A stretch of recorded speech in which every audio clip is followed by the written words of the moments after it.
Hey guys, what's up? It's Aaron from Black Swamp Preppers.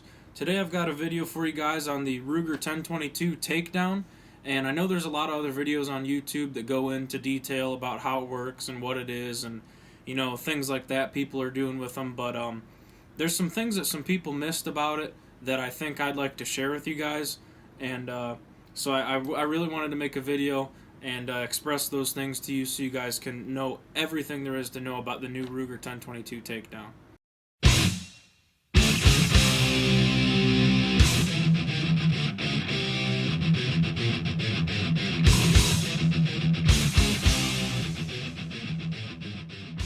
Alright everybody, so like I said, I got the Ruger 1022 Takedown here. This is a special distributor exclusive model. We'll see the gun in a second. It's got a special dipped camo stock along with a brushed finished receiver and a stainless steel barrel threaded with a flash suppressor. I've never been a huge stainless guy. Honestly, I've never liked stainless, but it's something about this combination that I don't mind and I really like it. But let's go over the bag a little bit here. So basically the Takedown 1022 bag has been about the same since it came out in 2012. They've done a few small things with it since it was brand new. I mean, we're pretty well into it here. It's been out for quite a few years. Like I said, it came out in 12, sorry. The original Ruger 1022 came out in 1964, and I would have to say that it is America's most popular semi-automatic 22 rifle, by far. Close second to the Marlin Model 60, but I would say the 1022's got it, definitely. But the bag here, we've got some nice moly on this lower pouch here.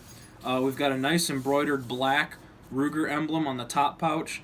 If you notice, the black pouch will have a red Ruger logo, and this Coyote one, because it's a special edition, has the black embroidered logo.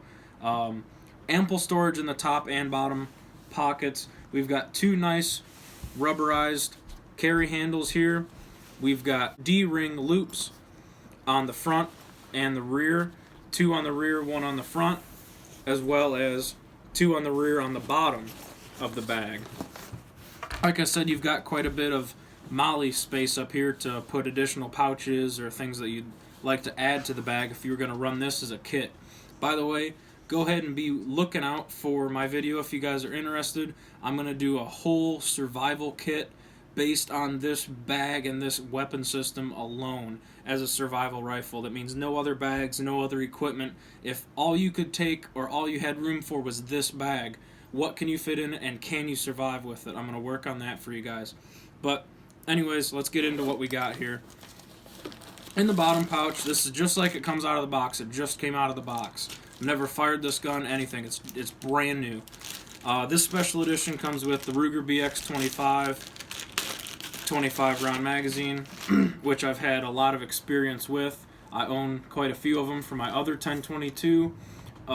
They're super reliable. I've never had an issue with them running any kinds of ammo. I've never had a problem with them. They run very reliably. Also in the bottom, we've got a small shoulder strap with just two polymer clips here, and the ballistic nylon on top matches our Coyote bronzish on the bag itself, and we've got a little textured non-slip grip at the underside to help it from coming off of your shoulder. In the top, we've got a giant gun lock. It looks like you use it to lock up your storage unit or something. We've got a matching stainless, well, it's aluminum, but it's brushed stainless finish or metal finish scope or optic base, and this is good for 1913 Picatinny Weaver, whatever you want to call it, bases, and it's good for dovetail as well, the old school rings and bases. It is completely convertible, and it's kind of like a hybrid base. It's got a groove on it for each of them, so you can see there. And here we've got some kind of gun locking device thing, steel bracket, I don't know, it's like, again, like you see this on a storage unit, you got your four-wheeler in or something, I don't know. Let's get into the bag so you can see the rifle. Nice zippers, I gotta say. The zippers are wonderful on this bag. Nice reinforced pull straps on them. They're self-lubricating. They don't bind up. They're not janky. We've got I guess it would be two little rings right on the zipper there that you could put a lock through if you wanted to lock this to keep it, out of reach of someone you didn't want to be able to mess with the gun. Obviously, that's not going to stop them short of a knife or something if they really wanted to get in. But obviously, you're not going to use your storage unit lock on this because it's 10 times too big to even go through the holes in the zipper. So, we'll open the bag up here. And I know it's going to kind of be hard for you guys to see. I got to work out another camera setup somehow. But we've got our typical literature that all of them have in them, adjusting sights and different models. And this doesn't even cover the Takedown. It's just a generic 1022 book for the new 1022. So, but we'll go ahead and grab the lower out. And as you can see, we've got the special edition. This is Cryptic Highlander, kind of a Mandrake-based camo, just a touch lighter than Mandrake, but it's really sharp. I like the combination between the camo and the stainless. So we'll go ahead and grab the upper, and we can get this bag out of the way. So here's the upper. Again, Mandrake and stainless. As you can see here, we've got ample room here for your receiver. If you had an optic on it, there's plenty of room to run that. And here we've got a divided pouch for your upper or barrel assembly and forend. And there's actually two pouches that are equal in size, so you can put it in either pouch, and you still have a whole nother pouch that's available to put other gear in, as well as you could clamshell this on top of other gear pouches. There's plenty of room inside. Alright, we got the bag out of the way. Let's move on to the rifle. So, we're going to take our lower. If you guys don't know how they go together, I'll show you right quick here. You're going to want to lock your bolt to the rear using your little lever down there. You're going to insert the back of the barrel, the bore, into the front of the receiver, right into that little spot right there. You're going to take it, it's going to be to the left, as you can see. You're going to push it together, and rotate to the right. And it's locked in, just like that. This is your adjustment ring here. If you lock it in and it's a little sloppy, you can turn this ring a little bit. Clockwise will tighten, counterclockwise will loosen. And that really locks it up tight. Actually, a little tighter than my likings. So I'm going to go ahead and crank that back a few, because it makes it kind of a bear there. And that's nice. That locks it up tight. But that's your adjustment ring if you need to do that. Flip up rear sight, gold bead front. That's one of my gripes on the 1022. I've never, ever liked original 1022 sights. I understand the gun's been around since 1964, but Ruger, it's time to do something different with the sights. Please, something different other than this cheap little flip-up thing and this gold bead long thing in the front. It's got to change. Something's got to be done with that. I guess some people like them. I don't know. I've never liked them. Any 1022 I've ever had or have, I've always changed the sights on, or I have an optic on it. That's neither here nor there. Plastic barrel band on the front. If you're from the world of old 1022s like I am, that's no longer a metal barrel band, it's plastic.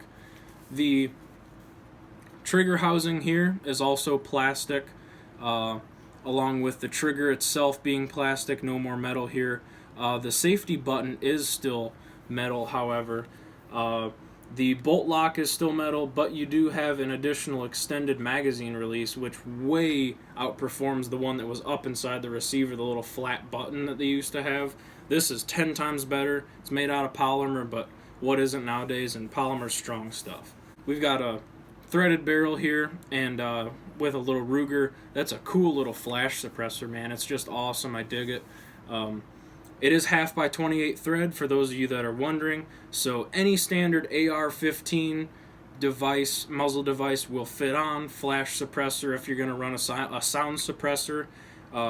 flash hider, anything, that is going to thread right on. And 223 5.56 being 22 caliber, you can buy a muzzle device for a AR-15 and run it directly onto your Ruger 1022 without an issue. Go to the bolt here, and we've got a nice little laser etching of Ruger on the bolt face there, which is pretty sharp. I like that. Also on the back, I'll show you in the close-ups, on the back of the charging handle, we've also got a Sturm Ruger little eagle on there. Well, I guess it's just Ruger now, but we've got the little eagle on there. Obviously, it's drilled and tapped on the top for a scope mount. So let's get into the close-ups. Alright guys, we're going to get a couple close-ups with the new Ruger 1022 Takedown here. And I wanted to start out on this bolt face just because of how pretty it is. I do really like it, that they've got the Ruger laser etched in there. And you can see the little Sturm Ruger eagle on the back of the charging handle there. It's just pretty sharp. Little touches like that are things that win me over on firearms. Just, I know I love the beauty in them, and when they add little things like that, it's just really cool to me. Like I said, the rear flip up sight turd of a sight, but that's as to be expected with a Ruger 1022. They're not perfect, they're not terrible, but they work. The little front sight here, gold bead front with a non-glare serrated face on the rear, kind of catches the glare. Rear sight is fully adjustable for elevation, and your front sight is driftable for windage. So if you're going to run factory sights, you do have adjustment options to get it zeroed in nice. Crossbolt safety, all the 1022s have. Standard 1022 trigger group. The BX trigger, which I have on my other 1022, my Target BX trigger, is one of the greatest things that Ruger ever came out with. It's fantastic, and that will drop right into here. However, being a survival rifle, I don't feel that it's necessary. And we'll get into that. I plan on doing a little series with this rifle, so you guys can learn a little more about it, and maybe if it's the right rifle for you to pick for your survival rifle or bug out gun or camping rifle, whatever you'd like to use it for. But we do have the, like I said, the metal bolt release, and it is still a manual bolt release. It is not automatic like the aftermarket ones you can buy or you can make. I may do a video on that as well.